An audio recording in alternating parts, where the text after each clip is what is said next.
Good morning and welcome to today's Committee on Finance. Please silence all cell phone and electronic devices. Chair, we're ready to begin. Okay. Good morning and welcome to today's Finance Committee meeting. I'm Councilmember Brannon. I have the privilege of chairing the Council's Committee on Finance. I've been joined this morning by Council members Lewis, Brooks Powers, Hanks Powers, Ayala, Osei, Hudson, and Farias. And we have Carr on Zoom. Today, the committee will be voting on 4 items, 3 property tax exemption resolutions, and a transparency resolution. First resolution is for a full 40-year Article 11 exemption for preservation of 2 buildings in Councilmember Abreu's and Salam's districts.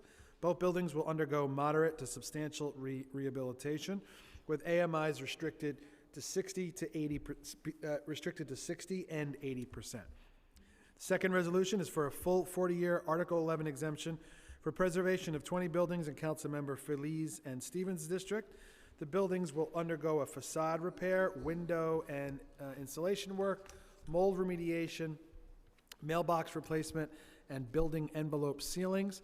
The exemption comes with a 40-year regulatory agreement restricting AMIs to between 40 and 95%. The third resolution is a full 40-year Article 11 exemption for preservation of 1 building in Councilmember Hudson's district. This building will enter into HPD's HUD multifamily program, the regulatory agreement capping AMIs at 50% for all units. Finally, the transparency resolution sets forth the new designation and changes in the designation of certain organizations receiving local aging and youth discretionary funding and funding pursuant to certain initiatives in the budget. As with all transparency resolutions, council members will have to sign a disclosure form indicating whether or not a conflict exists with any of the groups on the attached list. If any council member has a potential conflict of interest with any of the organizations listed, they have the opportunity to disclose the conflict at the time of their vote. As a reminder, please disclose any conflicts you may have with proposed subcontractors used by organizations sponsored by discretionary funding. These disclosures must be made before the subcontractor can be approved. Disclosure forms must be completed and submitted prior to the vote on the transparency resolution and may be emailed to Everton Smith, who is also present in chambers today to answer your questions. Do we have any comments or questions from my colleagues on any of these items? Seeing none, I will now ask Billy Martin, Committee Clerk, to call the roll. Good morning, William Martin, Committee Clerk. Roll call vote, Committee on Finance. All items are coupled. Chair Brannon. I vote aye. Ayala. Aye. Moya. Powers. Lewis. Aye. Brooks Powers. Aye. Brewer. Farias.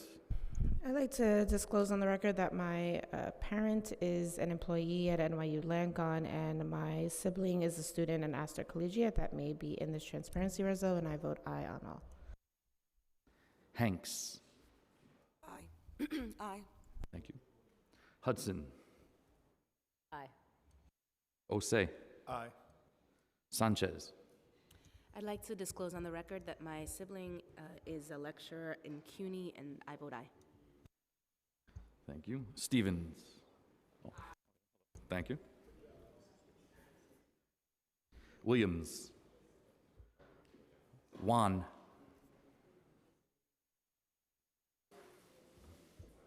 Salam. Carr. I'd like to disclose on the record that CUNY is funded in this transparency resolution, and my husband is a student at CUNY.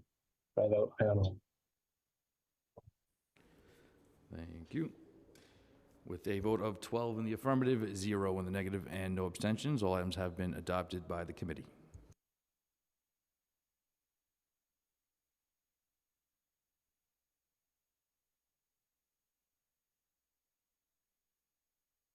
Okay, with that, this hearing is adjourned.